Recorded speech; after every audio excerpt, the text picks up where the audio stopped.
Avis vascular center మన దేశంలోనే the best varicose vein hospital.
గీత మెరచడమా ఒక్కసారి చూడండి అమ్మా. అయ్యో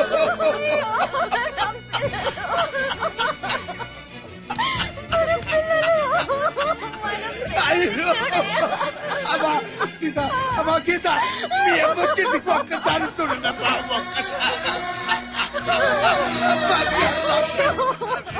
ఎంత చేసి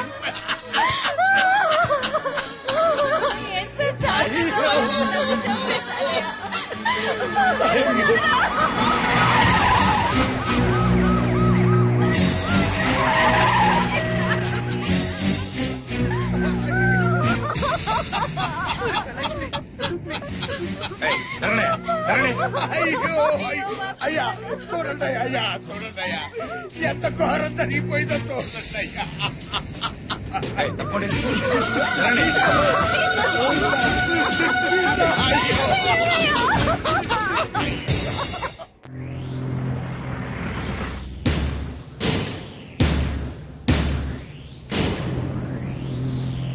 సార్, సీత గీత అనే మెడికల్ కాలేజీ స్టూడెంట్స్ హత్య చేయబడ్డారని నా క్లయింట్ ఆనంద్, అతని తండ్రి Koteswararao, state club owner Bapineedu గారు, ఇంకా ఎవరో ఊరు పేరు తెలియని టాక్సీ డ్రైవర్ కలిసి ఈ హత్యలు చేశారని సిస్టర్ జయశ్రీ గారు సాక్ష్యం చెప్పడానికి వచ్చారు. కానీ ఈ నర్సు జయశ్రీ గారు కాకుండా మరెవరైనా, అంటే మెడికల్ కాలేజీ ప్రిన్సిపాల్ గారు, కాలేజీ ప్రొఫెసర్సో, తోటి విద్యార్థులో, లేక కనీసం సీతాగీతల అన్నావదులైనా సాక్ష్యం చెప్పుంటే ఆ సాక్ష్యానికి ఎంతో విలువనిచ్చేవాళ్ళం. What do you mean? నర్సులు చెప్పే సాక్ష్యాల కోర్టులో విలువ ఉండదా? తప్పకుండా సార్. నర్సుగా ఆవిడ సమాజంలో ఒక రెస్పాన్సిబుల్ సిటిజన్. కానీ సదరు జయశ్రీ గారు నా క్లయింట్ ఆనంద్కు ప్రియురాలే. జయశ్రీ గారు, మీరు మెడికల్ కాలేజీ స్టూడెంట్ ఆనంద్ను ప్రేమించారా? గంగిరెద్దులా తలూపేలా సమాధానం చెప్పండి. ప్రేమించాను. మరి ఆనంద్ మిమ్మల్ని ప్రేమించాడా? అనే చెప్పాడు. అని చెప్పిన ఆనంద్ మిమ్మల్ని తన తల్లిదండ్రుల దగ్గరికి తీసుకెళ్లి మీ ప్రేమ గురించి చెప్పాడా? చెప్పాడు. మీ మీద ప్రేమ లేకపోతే వాళ్ళ దగ్గరికి తీసుకెళ్లాడు కదా. సో ఆనంద్ మిమ్మల్ని సిన్సియర్ గా ప్రేమించాడు. ఆనంద్ తల్లిదండ్రులు ఏమన్నారు? మా పెళ్లికి ఒప్పుకోలేదు. సార్, ఒక పెద్దింట్లో పుట్టిన ఒక్కగానొక్క కొడుకు ఒక పెద్దింటి అమ్మాయినే పెళ్లి చేసుకోవాలనే సగటు తల్లిదండ్రుల స్వార్థంతో ఆనంద్ తల్లిదండ్రులు ఈ పెళ్లికి ఒప్పుకోలేదు. 3 ఏళ్ల వీళ్ల ప్రేమ కన్నా 25 ఏళ్ల తల్లిదండ్రుల ప్రేమ గొప్పదని ఫీల్ అయ్యి మన ప్రేమని త్యాగం చేద్దామని చెప్పాడు సార్ ఆనంద్. చెప్పాడా జయశ్రీ గారు? చెప్పాడు. వీళ్ళ ప్రేమ గురించి పెళ్లి గురించి కాదండి case. Here is the point sir. నా క్లయింట్ ఆనంద్ కి ఒక గొప్పింటి అమ్మాయితో పెళ్లి ఫిక్స్ అయింది. So what? తనకు దక్కని ఆనంద్ ఇంకెవరికి దక్కకూడదన్న చీప్ ఫీలింగ్ తో ఏ సంబంధము లేని ఈ జంట హత్యల కేసుని నా క్లయింట్స్ మీద రుద్దాలని చూస్తోంది సార్ ఈ జయశ్రీ. అంత అబద్ధం సార్. నిజం నిజం నిజం. అంత ఖచ్చితంగా ఎలా చెప్పగలరు? అంత గట్టి సాక్ష్యాధారాలున్నాయి కాబట్టి సార్, మీరు అనుమతిస్తే కొన్ని ఇంపార్టెంట్ విట్నెస్ మీ ముందు ఉంచుతాను. ఎస్. నమస్కారం సార్. నీ పేరు? సుధాకర్ సార్. ఏం చేస్తుంటావు? స్టేట్ క్లబ్ లో మేనేజర్ గా పనిచేస్తున్నాను సార్. సరే, ఈ కేసు విషయంలో నీకు తెలిసింది జడ్జి గారికి చెప్పు. ఈ కేసు గురించి నాకేమీ తెలియదు సార్. సీతాగీత అనేవాళ్ళు మాత్రం నాకు బాగా తెలుసు సార్. ఎలా తెలుసు? ప్రతిరోజు మా క్లబ్ కి డిస్కో తక్కువ వస్తుంటారు సార్. నిజంగా మా క్లబ్ కి వాళ్ళు పెద్ద అట్రాక్షన్ సార్.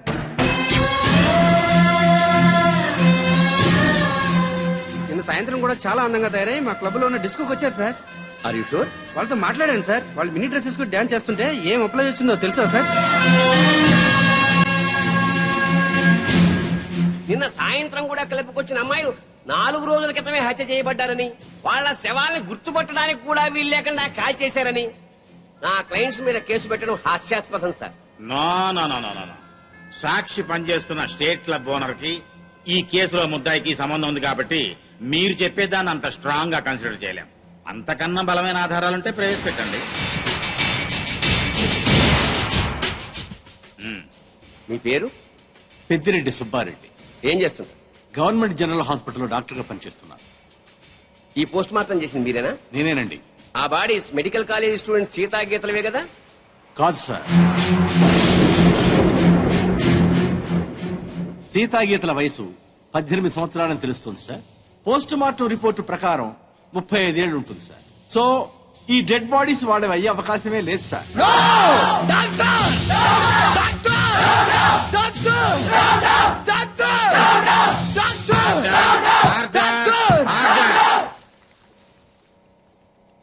ఒక గవర్నమెంట్ డాక్టర్ ఇచ్చిన పోస్ట్ మార్టం రిపోర్ట్ ఈ కేసులో బలమైన సాక్ష్యంగా భావిస్తున్నాను సార్.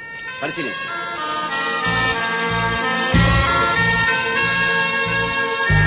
సో నా క్లయింట్ ఈ హత్యలు చేయలేదని, సీతాగీతలో అసలు హత్య చేయబడలేదని తగిన సాక్ష్యాలు కోర్టు వారికి ప్రొడ్యూస్ చేశాను. అంటే నా బిడ్డలు చచ్చిపోలేదా జడ్జి గారు? అయితే ఈ హత్యలకు వీళ్లకు ఏ సంబంధమూ లేదు సార్. వీళ్ళందరూ ఉత్తములే సార్. ఆ నరసమ్మ చెప్పింది కూడా అంత అబద్ధమేనండి. మరి మా బిడ్డలు ఎక్కడండి? చెప్పండి సార్. మీరే చెప్పండి సార్. నా బిడ్డలు హత్య చేయబడినప్పుడు మరి వాళ్ళెక్కడ సార్? మా పిల్లలకి ఇతనికి సంబంధం లేనప్పుడు పుట్టినరోజు పండుగ ఎందుకు చేయాలండి? బోర్ల మీద పేర్లు ఎందుకు రాయాలండి? వేలకు వేల ఖర్చు ఎందుకు చేయాలి? అయినా అతనికి మా పిల్లల మీద కన్ను లేదు. మరి అలాంటప్పుడు మా పిల్లలు ఏమైపోయారండి? ఈ పిల్లల గురించి అడగాల్సింది కోర్టులో కాదమ్మా, పోలీస్ స్టేషన్ లో. జడ్జి గారు, సార్ అతను నన్ను పెళ్లి చేసుకుంటానని నమ్మించి మోసం చేశాడు. నేను చెడిపోయిన దాన్నే, కానీ నాకు మనసుంది సార్. నా మాట నమ్మండి సార్. ఈ దుర్మార్గులే సార్ సీత గీతలు చెప్పేశారు. అది దారుణంగా చెప్పేశారు సార్. 4 ముక్కలు ఎమోషనల్ గా మాట్లాడి కోర్టుకు కావాల్సింది సాక్ష్యాలు, కన్నీళ్లు కావు. కన్నీళ్లు గార్చేస్తేనే నిజాలైపోతే మా వాళ్ళు గారుస్తారు కన్నీళ్లు. చెప్పండి అయ్యా. చాలు. ఈ కేసులో పోస్ట్ మార్టం రిపోర్ట్ ని బలమైన సాక్ష్యంగా పరిగణించి బెనిఫిట్ ఆఫ్ డౌట్ కింద నిందితుల్ని నిర్దోషులుగా విడుదల చేయటమైంది. అలాగే సీతా గీత ఎక్కడున్నారో వెంటనే వెతికి పట్టుకోవాల్సిందిగా పోలీస్ డిపార్ట్మెంట్ కి ఆదేశాలు జారీ చేయటమైంది. లేదు, అన్యాయం, అక్రమం, దారుణం, లేదు,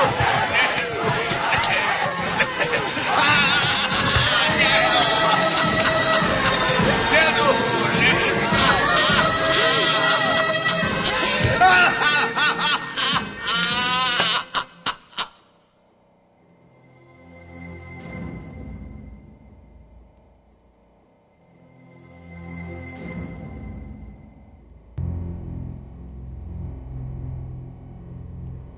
కొన్ని రోజులు మా మధ్య ఉన్నందుకే మీ చెల్లెళ్ల మీద ఎంతో ప్రేమ పెంచుకున్నాం. అలాంటి బంగారం లాంటి పిల్లల్ని ఎంత దారుణంగా చంపేశారా దుర్మార్గులు. చావు బతుకుల్లో ఉన్న రోగి మా దగ్గరకు వచ్చినప్పుడు చివరి దాకా పోరాడి ఏ రకంగానైనా బతికించడానికి ప్రయత్నిస్తాం. అలాగే మనకి న్యాయం దొరకనప్పుడు ఏ మార్గంలోనైనా సరే చివరి దాకా మనమందరం పోరాడాలి. అన్నా నువ్వు అను, వాళ్ళందరంతా చూస్తాం. ఆగండి, ఆగండి. ఇంకా మీరు మా చెల్లెల మీద చూపిస్తున్న ఆదరాభిమానాలకి కృతజ్ఞుణ్ణి. మీ అందరి అండదండలు ఉంటే చాలు. ఆ దుర్మార్గుల్ని హతమార్చడానికి మీ బంగారు భవిష్యత్తు నాశనం చేసుకోవద్దు. వాళ్ళ సంగతి నేనే చూసుకుంటాను. మీరేం చేసినా మా అందరి సపోర్ట్ మీకు ఉంటుంది సార్. ఆనంద్, నేను రమ్మని చెప్పేదా వైజాగ్ నుండి రావద్దు. అలాగే అంకుల్. ఒరే బాబు జాగ్రత్త. నువ్వు లేటు బావా. బాబు జాగ్రత్త అని ఇప్పుడు చెప్పడం కాదు. బాబు జాగ్రత్త, అమ్మాయి జోలికి వెళ్ళొద్దు అని ఆనాడే చెప్పుంటే మన అబ్బాయికి గతి నోర్మై. జాగ్రత్తగా వెళ్ళిరా.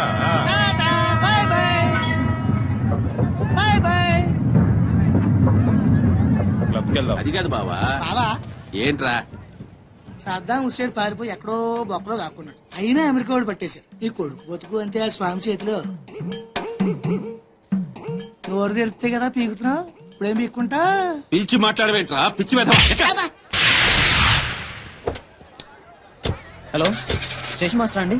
ఎస్. 3వ ప్లాట్ఫామ్ మీద నుంచి బయలుదేరిన విశాఖ ఎక్స్ప్రెస్ లో నక్సల్స్ బాంబు పెట్టారు సార్. వాట్? అవును sir. Hello Moulali, hello Moula Ali.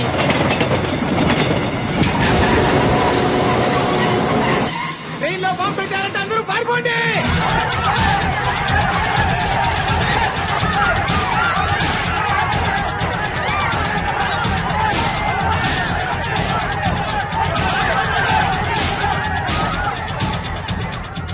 బాబు ఏమైంది? ట్రైన్ లో బాంబు పెట్టారంటండి. బాంబా?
రఘు. Yes sir. చూడు.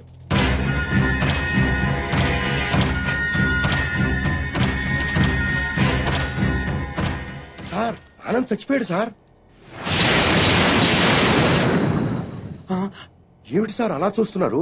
మర్డర్ అయిపోయాడు సార్, మర్డరు. Arrest them. ఈ హత్య చేసింది మీరేనా?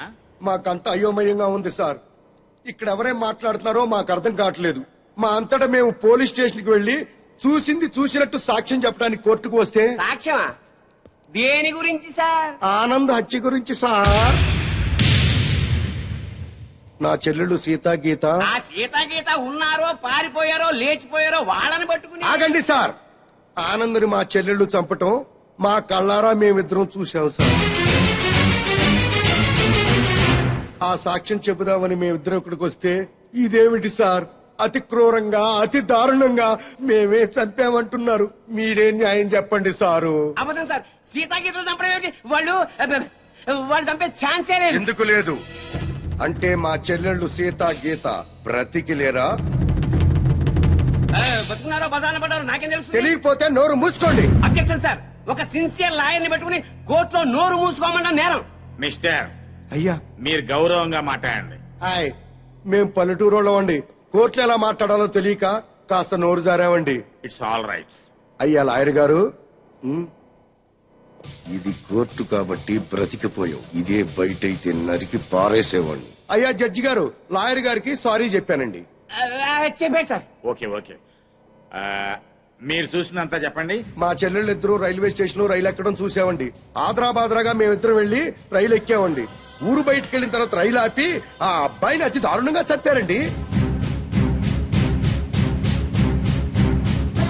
చంపేసి పారిపోతుంటే జరిగిందేదో జరిగిపోయింది, తిరిగి రమ్మని చెప్పావు సార్. మేం రావు, చంపాల్సిన వాళ్ళందరి చంపేసి గాని మీ దగ్గరికి రావని చెప్పి వెళ్లిపోయారండి.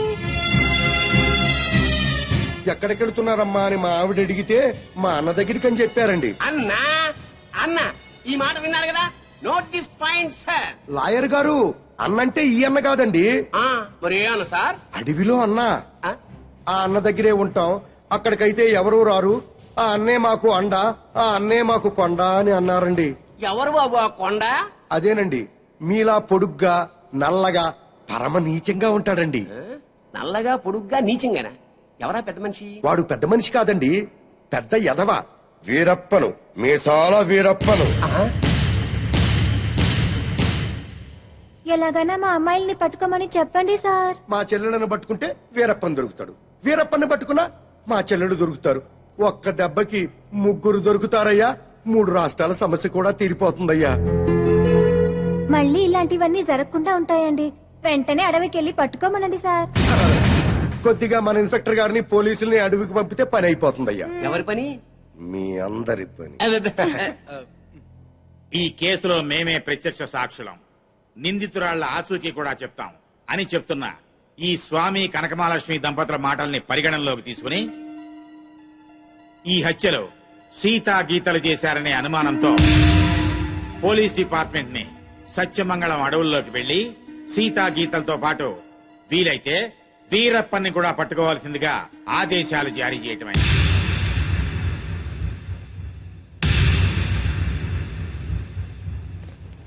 ఇన్స్పెక్టర్ గారు, ఏంటయ్యా? కాస్త మంచి రోజు చూసుకుని చెప్తారా అండి? దేనికి? అదే అన్నయ్య గారు, వీరప్పనున్నాడే అతను ఉండే అడవిలోకి బయలుదేరడానికి. వస్తామండి. వెళ్ళొస్తామండి. ఇన్స్పెక్టర్ గారు, డౌట్ లేదు, వీళ్ళిద్దరూ మనకి టెండర్ పెట్టారు. ఈ రప్పన గాడికి మనం దొరికిపోయినట్టే. షడప్.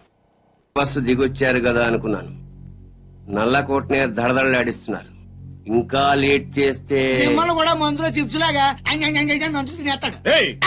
రాంగ్ టైములో కుళ్ళు జోకులే మాకు. ఏ టైములో ఏం చెయ్యాలో మాకు తెలుసు.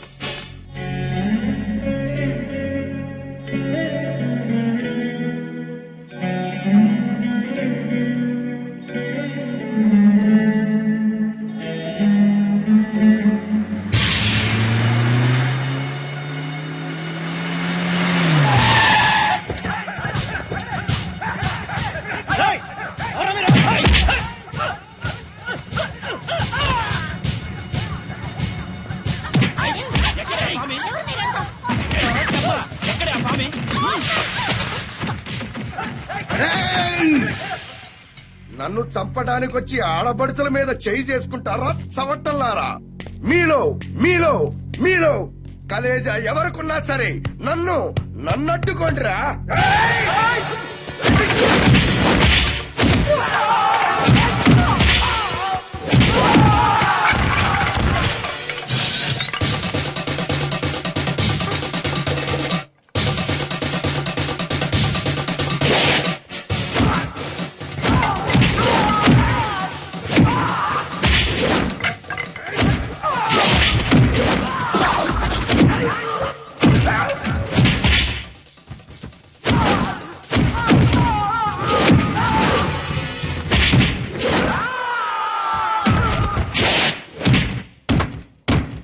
ఆ!